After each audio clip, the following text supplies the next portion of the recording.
If you like what I do, consider joining my channel or donating to my coffee. Links in the description. It's just a little horny game. Nobody's gonna care or notice if I play it. All I gotta do is press a single button to download it. What's the worst that could happen? Get out! Get out, Teddy! Get out of my restaurant! I want to pay my bill! Here's your bill. $4.16, pervert. $4.16. Pervert! What do you call it, pervert? It's written on the bill!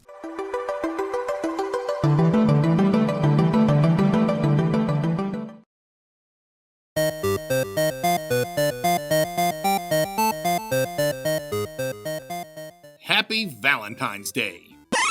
Welcome to the Metroidvania Guru's Valentine's Day special. You know, Valentine's Day's always been marketed as a sweet holiday about romance and love and chocolates and teddy bears and blah blah blah, when in actuality, it's really just an excuse to convince your partner to dress up in skimpy cosplay for adult purposes. But since my channel's not about that, thank God, I guess I can give you the next best thing. Games. Unless you lived under a rock your whole life, you know lewd games exist. Games that show sexually explicit images and scenarios. I'm talking adult-only video interactive entertainment. Horny games if you're nasty. And if you haven't figured it out yet, I will not be showing anything lewd in this video. My grandmother watches these, you know. So, which lewd MV will I be reviewing today? Well, if the thumbnail and the title are any indication, today's game is Midnight Castle Succubus, a Simon's Quest-inspired tale about a young huntress on a mission to save a village being harassed by a succubus. It seems this succubus likes to steal young women and then give them over to her demons so they can...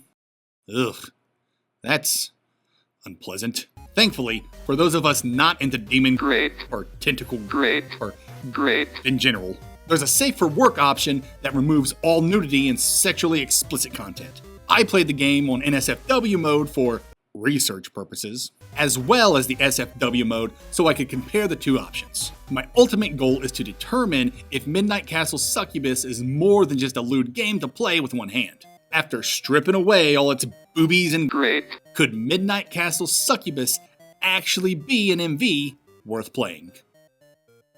Combat. The easiest way to convey the basics of MCS's combat is to say it's like NES Castlevania, but not as stiff. Your huntress attacks with a whip and moves just like a Belmont, but she has much more aerial control. Her movement's a good combination of old school feel and modern design. NES era restrictions remain with the huntress only being able to whip in one direction, though she will eventually have the option to pay old men to teach her how to whip down while airborne. But she'll never whip up for some reason. Much like the Belmonts, the huntress uses sub-weapons she collects from whipping candles. And to anyone familiar with the Belmonts, so too will they be familiar with MCS's gadgets. The huntress can pick up sickles, bombs, and glaives, which are the Belmont equivalents of the axe, holy water, and cross, respectively. The huntress also gets a cross, but it's much better than anything Simon would carry. The cross in this game is homing and hits multiple targets. Just watch the cross make light work out of the Undine Queen's bubble attack. It's beautiful. The huntress can also pick up a watch that can temporarily stop time, which is exactly what the watch does in Castlevania. The difference in the two games' sub-weapons is the resource you spend to use them. Instead of having a dedicated resource like hearts in Castlevania, every time you press up an attack to launch one of these bad boys in MCS, it consumes your money, and that sucks. It's actually not that bad. There was only one time I didn't have enough money to get something in the game. Money is literally everywhere, so don't be afraid to chuck as many crosses as it takes to kill these bosses. MCS's bosses are what you'd expect from an NES throwback game. They have minimal attack patterns, maybe 2 or 3 different types of attacks, and they cycle through them until one of you is dead. It's pretty basic stuff and easy to pick up on. There's really nothing too difficult in the boss department. Your typical gamer's tenacity and grit will be enough. And it's not like there's a penalty for dying. Oh my god! Yeah, I ain't showing that. If you're playing the not safe for work version, not only do all the bosses have exposed breasts, but dying results in your character getting great. Afterward, you restart at the screen you died at with full health. The less we ponder over this scumminess, the better. Speaking of scum, There's save scumming in this game. There are no traditional save points. Instead, you can save your game at any point simply by selecting Save in the pause menu. Save anytime you want, and reload anytime you want. You might have noticed the support option in the menu. Support is how you prepare your party. That's right, you can build a party in this game. That blonde lady following the huntress around and throwing daggers, she's a thief I found while exploring, and we're best buds now. There are a total of 4 party members you can find and recruit, and each has their own class and abilities. The thief throws daggers and shows you where secret crown items are hiding, and the warrior lunges out and attacks every so often. You can only have 1 party member at first, but as your HP increases, so does your party capacity. Eventually, with enough HP, you can equip all 4 members at once and create the world's deadliest conga line. This party system is simple and fun and something I've not seen used in a Castlevania, so point to MCS. There's actually way more to go into when it comes to combat, but I'll leave the surprises for you to discover. So, that's it for combat. Midnight Castle Succubus takes a classic NES Castlevania formula and smooths out its rougher edges while adding some unique twists. The movement feels familiar yet refined, the sub-weapons are satisfying even if they drain your wallet, and the party system is a fun and unexpected addition. Bosses may be on the simpler side, but they get the job done, and the game's save anywhere system makes progress stress-free. Just, maybe stick to the safe for work version unless you're really into questionable design choices. Abilities. Platforming. MCS's abilities are as basic as they come, but that's to be expected. The Huntress gets some downward strikes that open new paths, a double jump, and a dash. There's really nothing spectacular traversal-wise, though there's a few interesting surprises in the late game. As for platforming, it's an NES-era throwback game emulating traditional Castlevania games. Expect jumping over gaps, riding on platforms, and busting up walls. There are these cool platforms that shift with your weight, and plenty of hazards like spikes and lava. Water hurts you for some reason, gradually draining your HP while your head is submerged. I bring this up because MCS uses this HP draining mechanic against me. For as long as I've played MVs, HP draining areas have always been my weakness, along with dark areas because when I get to these areas, my brain immediately tells me to turn around. But sometimes the path forward is through, and it's a dirty trick that gets me every time. They do this in MCS with its HP draining water. At some point, relatively early in the game, the only means to progress is to suffer through a watery hallway, which is just not how my brain works. I saw the watery hallway, presumed I'd die, and instead opted to backtrack to see if I could find the water doesn't hurt you anymore ability. Spoilers, that ability doesn't exist in this game. It's fine the game did this, and it's even a little clever with how they manipulated my tiny little MV brain, but it's still kinda dirty. But then again, this game isn't afraid to be a little dirty. That's it for this section. Midnight Castle Succubus keeps its abilities and platforming simple, sticking close to its NES-era inspirations with a few twists along the way. While the movement upgrades are standard fare, the game still finds clever ways to mess with player expectations, like tricking my Metroidvania conditioned brain into thinking I needed an ability that doesn't exist. It's a sneaky move, but I have to respect it. Classic platforming hazards, shifting platforms, and the occasional gotcha moment keep things engaging, making for a solid, if not spectacular, traversal experience. Progression. MCS's progression is pretty sparse by modern MV standards, but is surprisingly robust for an early NES throwback game. When it comes to upgrading stats, the Hunters can find these red spheres to increase their HP, and that's it. But as mentioned earlier, increased HP thresholds increase your party size, and that's pretty cool. There's no gear to be had, but there are a bunch of whips to purchase along your journey. And some of these whips have special properties, like the fire whip that does more damage against plants, and this magic whip that shoots magic beams or some shit. There are also these tongue-in-cheek manuals you can buy to improve various things, like making your whip strikes faster or throwing sub-weapons faster. And that's pretty much it for progression. No levels, gear, or skill trees. You find spheres to increase your HP and buy whips and manuals as you find old men along your journey. It's as basic gets, but it works well as a Simon's Quest clone. Exploration. Playing MCS and not safe for work mode came with some awkward jump scares. Oh shit! What the fuck was that? Load screens often appear between areas, and they usually have a graphic depiction of great, and I was just never ready for it. Typically, these load screens would appear when you were close to a girl you could save, so points for using load screens as hints? That's actually pretty clever, but also kind of f***ed. As you explore, you'll come across locked doors. Behind these doors, you'll find the missing girls getting...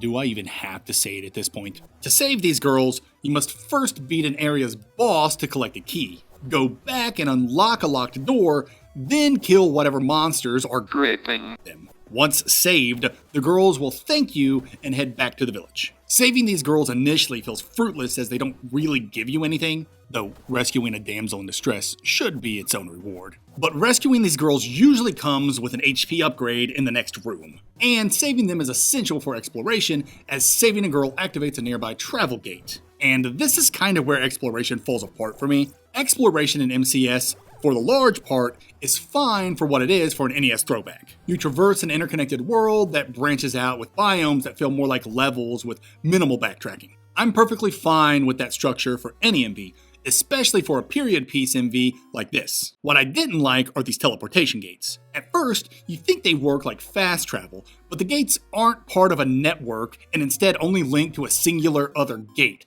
creating a bunch of restrictive gate pairings across the map instead of a nice, useful fast travel system. Worse yet, eventually things get convoluted and these gates become necessary for progressing in biomes, as well as having another use in the mid-game that I don't want to spoil here. I'm just not a fan of MVs that rely on warps to move through their world, especially when these warps aren't properly labeled so you know which warp goes where. And when MCS starts using warps as puzzles, it just makes me want to puke. I understand hating warps as puzzles is a subjective thing, but using unlabeled warps to navigate the world is objectively lame. Other than the jump scares and the unlabeled warps that aren't effective for fast travel, exploration in MCS is pretty dang satisfying. There's surprisingly a lot to see, with some really cool scenarios thrown in to keep you interested as you move from the left side of the world to the right. Finding HP upgrades, old men vendors, and party members also keeps things fresh along the way. You can also find these secret crowns, but they don't do anything until you beat the game. These crowns are used to purchase perks for New Game Plus, making replays a blast. I ran through MCS a few times thanks to how overpowered you can start the game as in New Game Plus. It's an excellent reward for observant players who took the time to search out these crowns, though having the thief in your party pretty much guarantees you're going to spot these things thanks to her passive ability.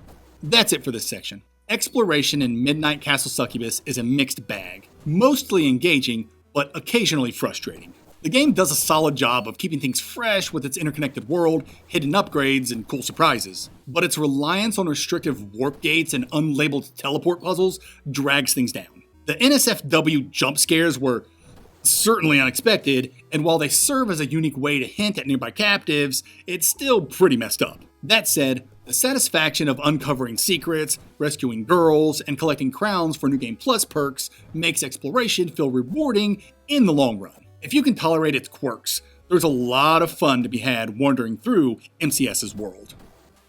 Atmosphere, narrative. There's not a whole lot to discuss here, as NES-era games aren't particularly known for their atmosphere and narrative, though there certainly were exceptions, of course. As an NES-era set piece, MCS does an excellent job recreating a world that took me back to my NES days. The pixel work, the on-screen color limitations, the curt dialogue, the sound effects, all of it worked together to make an excellent homage to Simon's Quest. And the music wasn't half bad either. All in all, MCS is an amazing NES throwback. So much so that it's severely disappointing to see all the grit in the game. I honestly feel like this game could have stuck out on its own merits of awesome game design and nostalgia baiting. But they just had to put in all that grit, didn't they? It's a silly and gross gimmick that rightfully turns people away, and that's a shame. Thankfully, there's the Safe for Work mode that removes all the debauchery so you can play with a clean conscience. And the game's atmosphere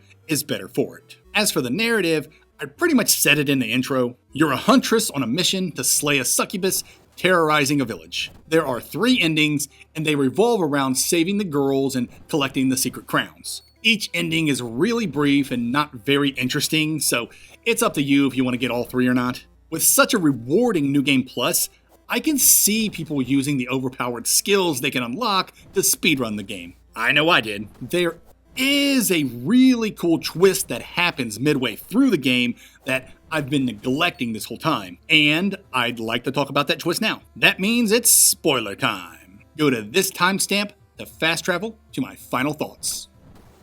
Spoilers.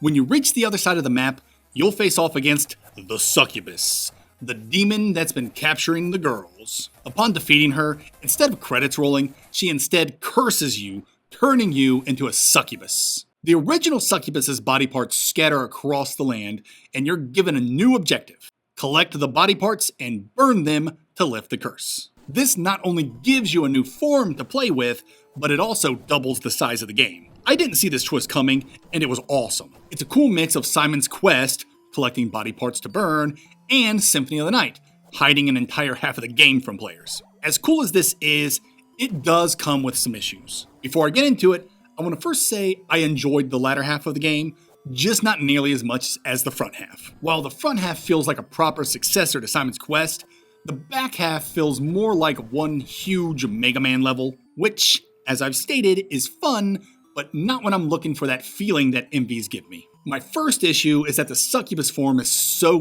goddamn strong. Her fireballs go across the entire room, and her abilities just get wacky. That's kind of the shtick of the latter half of the game. Collect the succubus parts. With each collected part, your succubus form gets a new ability. Double jump, swimming underwater, dashing. But then you start getting powers that become redundant. For example, you get a wall jump, but then you get a high jump that effectively replaces the wall jump. But then you get the ability to fly, which replaces the high jump and the hover. Don't get me wrong, flying is freaking awesome, but you get all these abilities in rapid succession. It really feels kind of pointless, and the level design takes a hit for it. I think my main issue is that the latter half of the game goes by so quickly because you're so overpowered, which is nice, but it felt too different than the first half. For anyone who's seen my Resetna review, a very similar thing occurs where the latter half of the game turns into a run and gun. But the difference between MCS and Resetna's shift is that I was enjoying MCS's front half, and that's why shifting focus in MCS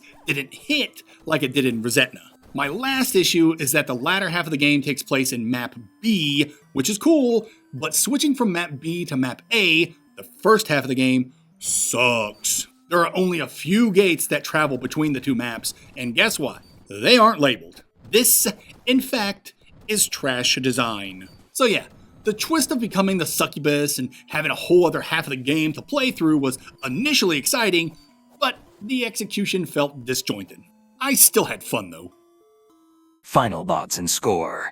Midnight Castle Succubus is a love letter to NES-era Castlevania, blending classic mechanics with modern refinements and a few unique twists. The game nails the old-school feel with its whip-based combat, sub-weapons, and tight platforming, while introducing fun mechanics like a party system and a surprisingly rewarding New Game Plus mode. However, its reliance on convoluted warp gates, lackluster progression, and a mid-game shift that completely changes the game's tone and feel hold it back from greatness. And, of course, there's the NSFW content, which, while avoidable in the Safe for Work version, feels like an unnecessary gimmick that detracts from what is otherwise a solid throwback Metroidvania.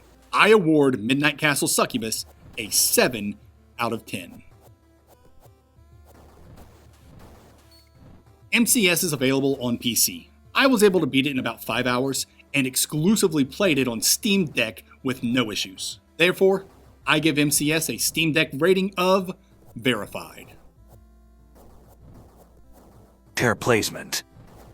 MCS is a legitimately decent Castlevania-inspired Metroidvania experience that's kinda let down by its back half, and its horny gimmick doesn't help matters. Its solid exploration is really the star of the show, providing players plenty to find and see in a tight NES-era package. Midnight Castle Succubus whips its way into the C tier.